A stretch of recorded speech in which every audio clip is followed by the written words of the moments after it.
My name is Kristen Perez, and with me I have Rich Vuduc, Aman Jain, Will Powell, Ali Kazmi, and Albert Chen of Team Phoenix of Georgia Tech. Team, welcome. Thank you for joining us again today.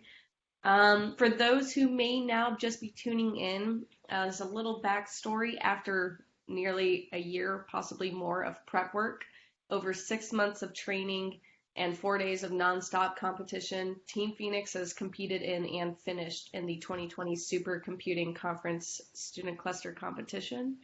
Yay. Yeah, team, you deserve a round of applause for getting here today. This has been a long journey to say the least, and no small feat. And now, as the competition comes to an end, I just want to ask, how do you feel? How do you think you did as a team overall? Yeah, I guess I could answer that. I feel like we did really good. It was our first time, so like a lot of the details were unclear to us on like how to exactly prepare really well. We did our best. We figured things out along the way, and it turned out better than I thought. Yeah, for sure. I think we definitely did run into a couple of roadblocks, a couple of like stumbles across the way, but I feel like, we persevered through everything and like there wasn't at no point did we ever like give up and I think that's going to be reflected like in the award ceremony. I feel like the work we put in definitely like materialized into some tangible results and I'm very proud of what we accomplished. Yeah, I would back that up. I'd say we definitely did really good. I mean, there were some things we obviously just didn't know, but like we did get some good scores. Like I know from what's published, we got second in the HPCG category, which is pretty good. And then we got like fifth in the HPL category, which I thought was good, really good. So we did get some good numbers compared to like other teams that have been going for like 5 or 6 years before getting those kind of numbers. So.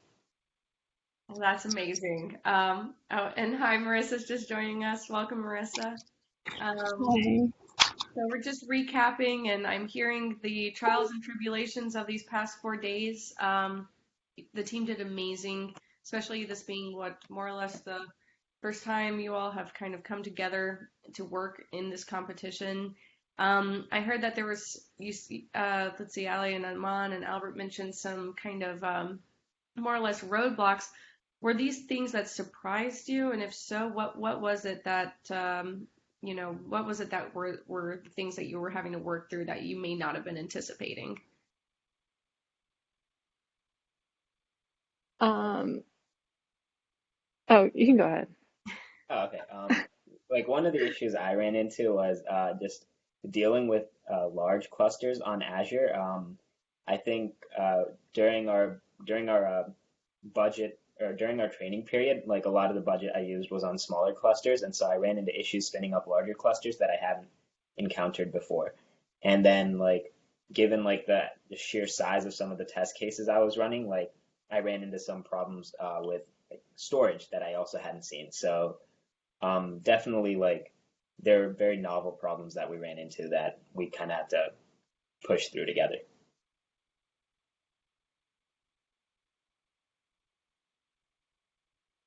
Oh, okay. I don't, it sounds like something that, maybe next year, I think, hmm yeah. So speaking But of next year, is there interest for, I don't know, are the same people allowed to compete again under the Team Phoenix name? And if so, do you plan on joining this team again? Or for future people wanting to join, what would you say to maybe encourage them to jump on board and help out? there's a Yeah, I'd like to VIP. answer that.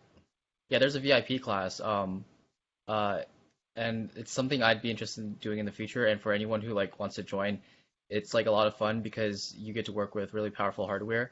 But I would say like practicing working with uh hardware and like doing all the details yourself and learning how to work with systems and large amounts of data. Like I learned a lot about scripting and like handling a lot of files instead of moving them around by hand.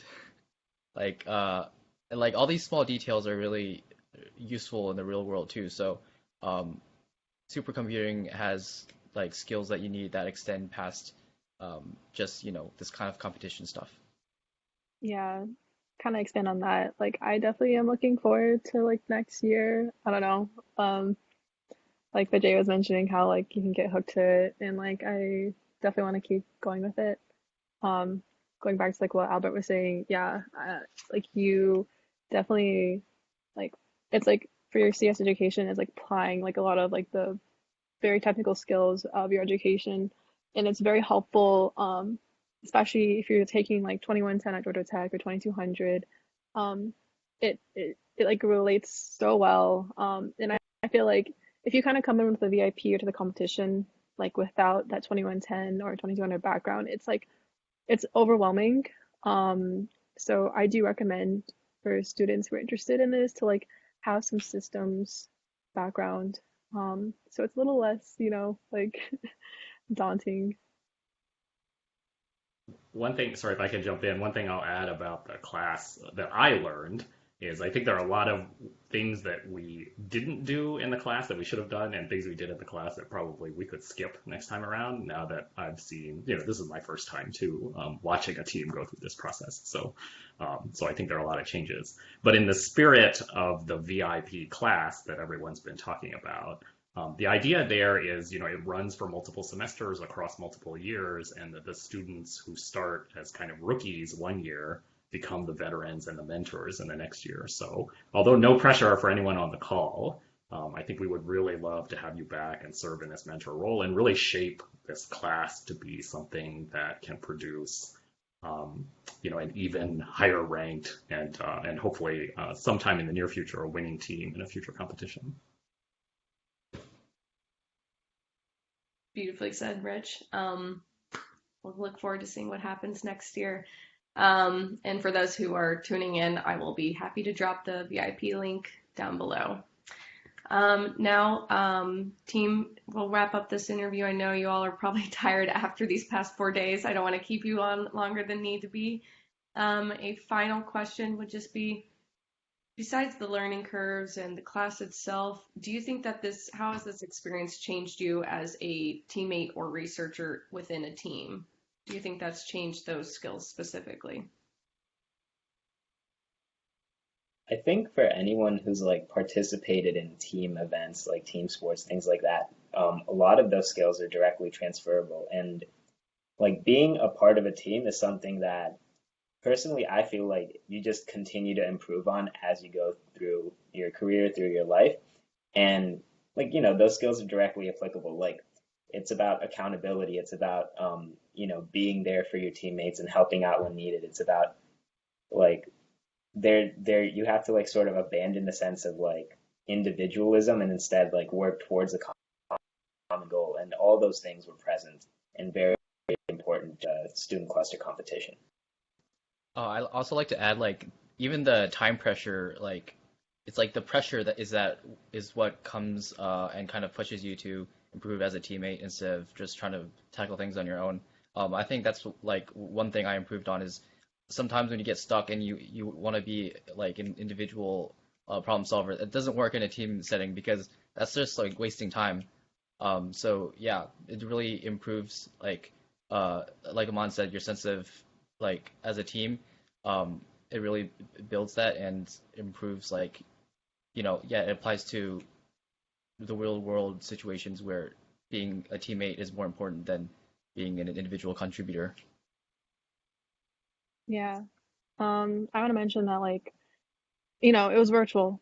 Like two of us were in person working together and then like it was communicating virtually. I feel like that itself is a challenge, right? Because like, like I guess humanly, like it's just different. You're staring at a screen when you're talking to someone. So you have to like be intentional when you're like reaching out to your teammate, and like bonding with your team and like checking up on them is like a lot harder because you can't just like be in person like, hey, like how are you doing? And like notice that like they're like super tired and worn out. Like you have to like call them. Like for me, like I was trying to like making sure, like, hey, like how are you feeling? Like how are you doing? How's your progress? Just so like, like intentionally reaching out and like knowing like where everyone is in terms of like, you know, I guess being. So yeah, I think virtual communication is a challenge. And yeah, taking the initiative for like just things in general, as like Aman and Albert have mentioned, is important. And like I feel like I've grown in that aspect with like virtual communication and that.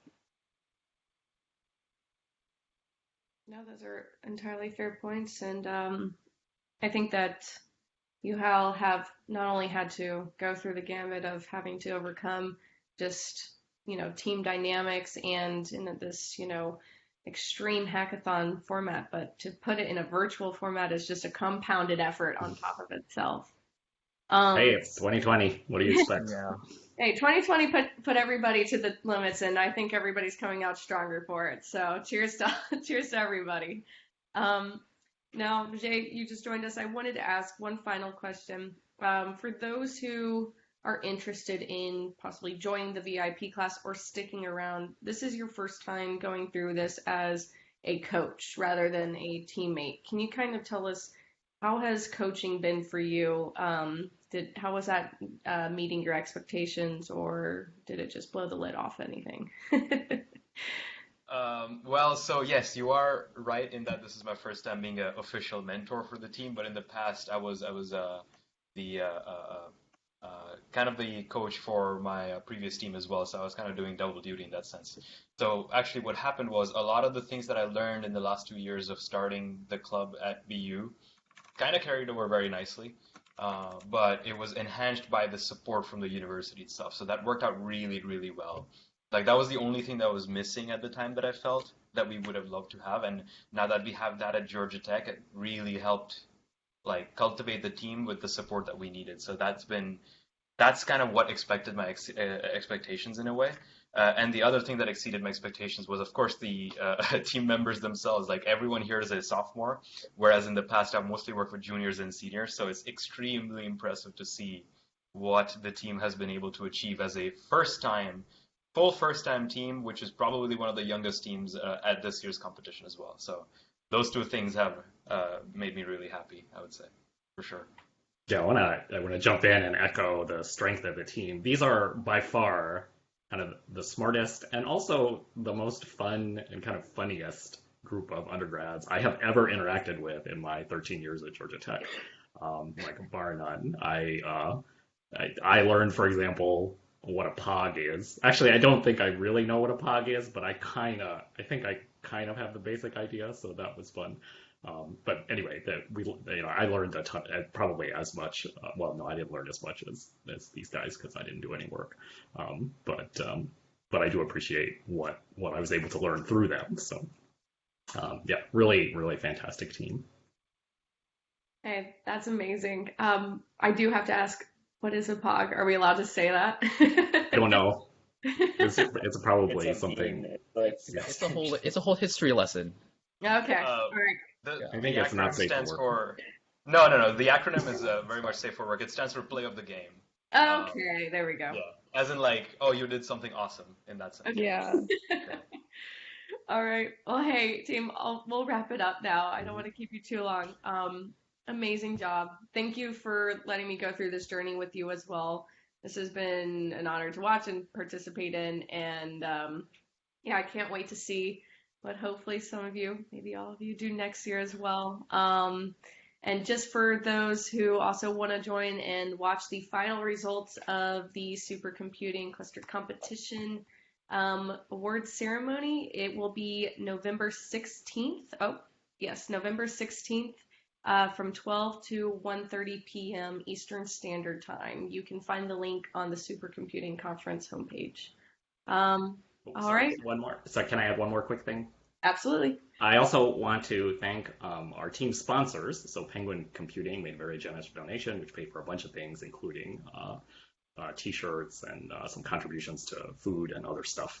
And we also had some great support and meetings with people at NVIDIA and Intel, so that was really helpful. And if anyone from Microsoft is here, the team has some probably useful feedback for you. So if you're interested in improving quality of service in the Azure cloud system, I think you should reach out to the team and get their input.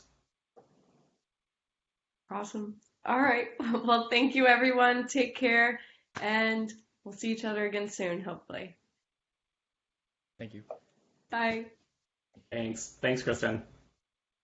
Thanks, team. Go Team Phoenix. Woo woo.